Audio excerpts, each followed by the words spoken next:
We've only got to see one play, basically on repeat, on the internet every day, every night. Was it a touchdown? No, that was a scoring play. Yeah. Has to do with the end zone. Yeah. It happened. But you played here a lot. You played a lot of ball here in Detroit. You have a lot of history in Detroit, right? Is that not an accurate assessment? I was here for 7 years. Long time. Yeah. Hell yeah. He won UConn's first bowl game ever here. Oh, yeah, that's right. Yeah, Motor City Bowl. Yeah. Okay. Played against Toledo, Bruce Gradkowski. Oh, yeah. Okay. Good team. Yeah. So, Dan, you got a lot of history in the great city of Detroit. I love Detroit. I love Detroit. There we go. I absolutely love Detroit. Really? They love you, too. It's a great town. Okay. Dano. Big Danny. Sorry. We'll do that next. I've always loved Detroit, man. Look, they love you. Yeah. They're great. Big These fans Danny. needed a winner. Big Danny. Big Danny. Big Danny. Okay, so Lombo's great. Big Danny was the nickname that Michael Lombardi gave you in the first hour here today. He's obviously I heard he didn't have so many great comments. Yeah, he's disgusting. No one's a bigger fan of me than his. Agreed. Yeah, agreed. That's how they look at it. Your haters are your biggest admirers or whatever. But nonetheless, you came out and defended the Atlanta Falcons pick of Michael Penix more so than anybody else that had access to a microphone. Yeah. Michael Lombardi obviously would go in to cook you, but he also has feelings about Atlanta because good friend of his, Bill Belichick, with not being top three. There's a lot cooking into this entire situation. You came out on the defense of the pick. You're the only human that I've encountered that feels that way. Why is that? And are you just doing this to be an asshole on television? That's a good question. I'll answer the second. I'm not doing it to be the one, the only one. No. Oh, okay. That's good to hear. Hey, there we go. Right, so a little bit is when Green Bay took Jordan, I was a supporter of that. So because I philosophically believe in that. When the Green Bay model, when the pick happened last night, I was perplexed. I was like, what? And I was trying to make sense of it. And initially, because in the moment, adrenaline, it made no sense to me. Go to bed, think about it a little bit more, wake up. I send out a text to somebody with the emoji eyes like this, like what? And they responded back to me saying, go ahead, ask the question. So I asked, and the way it was expressed to me, and I thought about it a little bit before and after hearing the conversation or the explanation. Number one, they had Michael Penix as the number 2 ranked quarterback in this draft, neck and neck with Jaden Daniels. Top 5 on their draft when it comes to player, okay? So they really like the player. Number 2, they think that they're a better football team than 7-10 with Kirk Cousins. They believe that they're a team that's going to contend for the playoffs, be in the playoffs, so they're going to be picking late. And that first-round pick is not going to be enough for them to get up. They experienced that in this draft. All the teams that were trying to get up ahead of them, no one was budging, even with the picks. It wasn't enough to get up. Number 3, they went out for a private workout with Michael Penix, and it was 50 degrees. It was windy out, and everybody that was there walked away saying it felt like they were throwing or watching a workout that was indoors. The ball just jumped off his hands. And they said people that were around Stafford said that they had not seen somebody throw a football like that since Matthew Stafford, or that was the closest to throwing a ball like Matthew Stafford. So they loved the player. And also, you're not making that pick unless the owner goes, I want that pick. Didn't look like it. But you're not doing it. There's no way that Terry Fontenot, the general manager, makes that pick and says, oh, Arthur Blank, by the way, this is what we did. Dan, everything you're saying is fine and dandy, okay? It is. But whenever you say, you like the Jordan Love thing, that Packers team was in the NFC Championship the year before that. So they had success. Right. This Atlanta team is not. You said they think they're better than 7-10. Okay. They haven't been in the playoffs in forever. And you listen to Michael Lombardi drop stats. He's like, this guy's got 21 wins in 3 seasons. All of a sudden, they're able to waste picks at 8 to not make their team better, but to get at a position that they just paid over $100 million to a guy to start. It just doesn't seem like a 7. But what happens? I get that, but is this 2 years, 3 years? What's the plan? I don't know. I just know this: Atlanta doesn't really have to have a high level of concern, if at all, till 2030 for a quarterback, and that's rare in the NFL. Kirk gets hurt too with all the backup quarterbacks that happen. And also, I think the couple things. I've never built a team But No, you did listen. Yeah. Yeah, you Yeah, heard we longer. heard no, I had that. text message here. But okay, you got Michael Penix ranked as, if your organization, you rank Michael Penix as the second best quarterback, top 4 player, and maybe you don't have another player specifically on the defensive side that's in your top 20 in the draft. So everyone's going, well, trade back. Well, what happens if there's no trade up partner? Or what happens if there's no equal trade value? You're not just giving away the 8th selection. And if you value the player that much, and then also this, Raheem Morris was with the Rams for a while. They're notorious for trading away their first-round pick because it's not going to be worth anything because they're going to win a bunch of games.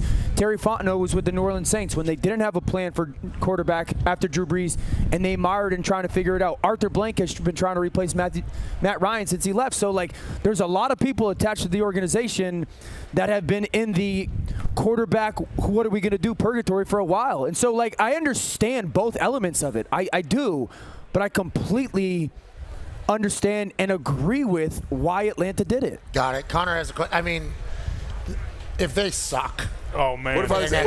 What if Kirk struggles though? Are we gonna be calling for Penix? 130 million. Probably. That's what I'm saying. Do you create another issue then? I guess then the GM saying, "Oh, well, we're bad anyway. That's why we need this guy." Yeah, I think you're also living in the world of what if Kirk sucks? Kirk hasn't sucked in I'm ever. not saying he sucks. Let's say he has a couple, 3 or 4 games where they're losing. Which Kirk you has know how had. that. You know how people want to do that. Hey, pull him when there's a young guy behind him. Hey, pull him. Put this guy in. Yeah, I don't think you pull the trigger. I mean, there's a long leash for Kirk Cousins. I don't think you pull the trigger quickly. But if it gets to a point where, all of a sudden Kirk Cousins can't play anymore, you're not in a bad situation. You look like a genius then. He's 24 though, too. I get it. He's 24, but so was the second pick of the draft. Yeah, but he's gonna Start Right. I understand. Like I He said, doesn't have $100 million Did they pay quarterback. Mariota $100 million? No, I don't think so. I think it was like $1 million. Okay. Okay. And how about Darnold? Because it's like 10 million. Yeah, up to. I think Jacoby up there in New England. up 8 piece. to 8. Yeah. Piece. 8 million. That's a lot. 8 million is Max. good money. Good for him. $180 million contract to a quarterback just 2 months ago. But it is a wild move. Excited to see how it works out because maybe Dano and the Falcons organization will be right. Yeah. Or maybe everybody else will be. Yeah, I don't know. no. Connor's got a question for you, Dano. Yeah, Dan, obviously I was the only one not to shake your hand because I stand on business for Michael Lombardi. Obviously. Excuse me. One team that we all thought was very, very come on. That's very quarterback needy was the Raiders. They kind of missed out. Are you surprised that they didn't make a move? Or are you surprised that once the draft board didn't fall to them where they could take a quarterback that they didn't? Or do you there was no quarterback left. Yeah, so do you think rolling with Gardner Minshew, that's their only option, that's their only choice. I do think that the Raiders tried to get up. My guess is they only really tried to get up for Jaden Daniels. I don't know how aggressive they were for a Drake May or a JJ, but it's where their situation just kind of fell at 13. Gardner will be fine. They'll win some games with Gardner. I don't think that they're in the Gardner's our future situation, though, no. 2-year deal, not as much money, $14 million, a good bridge for 2 years. Do you think Aiden O'Connell has a chance at all, or? I think Gardner is a better player than Aiden O'Connell, and my guess is that the Raiders will be very active next year trying to figure out the quarterback situation. Ty has a question for you, Dano. What about Bo Nix? We had Sean Payton on the Draft Spectacular last night, and he was just lauding Bo Nix, basically like the second coming of Drew Brees. Is basically what he made it sound like. He talked for probably 45 minutes. Yeah, straight about all his stats, about how Did you see this, Dan? Yeah. Sean talked. Hey, your guys' show was great. Thank you. We appreciate it. Was something. Yours too. He was mad at us for not getting him on the screen fast enough because he was missing. I wasn't hits. on. Oh. Shit. We thought we saw you on the No, air. I saw you react. You Yeah, we reacted saw videos you. with me Right. after 8. We saw Yeah, that. but Yeah, wasn't we on saw the you show. on TV. But anyways, you saw it. Yeah, so he obviously Yeah. high praise for Bo Nix, and I think leading up to the draft, it kind of became like a foregone conclusion. Hey, Bo Nix is going to be a first rounder, but I think a lot of people still were maybe surprised he went that high. Is that the same deal though, where you see that run of quarterbacks and they know they need to do something? Yeah. Denver though, in general, that quarterback room, Bo Nix, is he going to be the starter next year? I'd be surprised if he doesn't start week 1 for sure. I think he is superior in ball placement and lightning quick processing. And I think those are 2 traits that Sean Payton really wants in a quarterback. There was the notion that, Bo Nix was this just catch and throw, everything behind the line of scrimmage guy. There were elements of that sometimes, but like he was a way more efficient and really accurate thrower down the field than I think the nation had the perspective of. Also, and I'd been saying this, everyone thinks of Bo Nix and they think of the 18-year-old from 5 years ago at Auburn that was like, hey, run around and just launch a ball over your head. And like he didn't do that much at Oregon. He was way more developed, way more advanced. He had grown so much. He became a much consistent pocket passing quarterback, and he had a ton of control at the line of scrimmage. So I'm not a big like fit person, but this was the place that just made a ton of sense when it came to player and the style of offense that the coach wants to run. Denver was linked to Bo for the last few weeks coming into the draft, and Sean said he liked him, and Sean said they took a visit with him. As soon as they got in the car after talking to him, they were actually wondering, is everybody going to see what we just saw? Like, that's our guy. Yeah. So they're pumped. They're jacked. Yeah, they got to get some more talent around him. Really, like $85 million they can't use, though. Yeah, but you've now got a guy for a 4-year window that you can kind of build on. Atlanta was like $85 million. Oh, we'll do $130 million. Yeah. Hold on. We won't use it. We won't use it. We don't care. We got a whole new quarterback coming in. D-But's got a question for UConn, by the way. Congrats to both of you. Absolutely. Thank you. Appreciate that. Good time to be What's up, guy? What's happening, man? So AJ's favorite pick, Malik Nabers, at the top of the draft. But was kind of surprised. I know I was, at least, that they stuck with Daniel Jones going forward. What's your thoughts on Daniel Jones and obviously adding Nabers? And what would be the plan if you were there to get Daniel Jones to be playing some winning football? Yeah, so Nabers has got to get 10 touches a game. I think no one in the NFL has less explosive plays since Daniel Jones came into the NFL than Daniel Jones. Malik Nabers has created the most explosive plays in college football since Jamar Chase left. No one's got more. So, that obviously fixes that issue. Here's my thing with the Giants. Okay, Daniel Jones has thrown for over 15 touchdowns once in his career.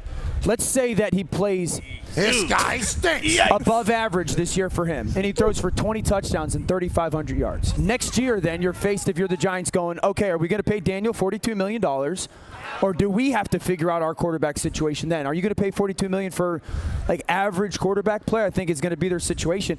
I don't know if there's a room in the NFC, quarterback-wise, that I'm less confident in. Oh, no. Less confident, hope and just because he's missed 18 games in 3 years. Again, the play hasn't really elevated. So I do think Nabers helps, but Nabers is going to have to be great for Daniel to be good. Bruce, the Giants are dead, Paul. Bruce. What quarterback room are you less confident in the NFC? Oh, I mean, still a lot of questions, obviously. For Carolina. Okay, Carolina, but you're hopeful because Atlanta you're now. unknown. I mean, Atlanta, you can throw up there now. But Daniel Jones has stunk the last couple some years. beef. Did you see how cool Penix looked last night? Really cool. The shades. Yeah, did you watch the quarterback documentary on Netflix? No, the NFL one, or I didn't know there was a college one. The Peyton Manning one. Season 1? Yeah, Sure. with Kirk. Penix and Kirk Cousins are about to be the greatest little tag team. What was did you see the meme going around last night? Yeah. They were like, it was Dennis Quaid and Jamie Foxx. Any given Sunday? Yeah, it was really good. So you didn't cover the draft last night? What the hell's that about? Sworn I saw you. We are certainly. That's why we didn't have you on. No. We would have had you on. No. What Would have been on the panel. Yeah, you would have been next to Bill. Bill Belichick went out of his way to go me to and Coach the Belichick? live set to say hi to Daniel. Yeah. What happened? Bill Belichick, after the Goodell interview, went onto the ESPN live set just to say hi to Daniel. Yeah, is that the? He was great. He was great. No Came respect. and said hi. So was Goodell. I'd never really spent time talking with them. They were cool.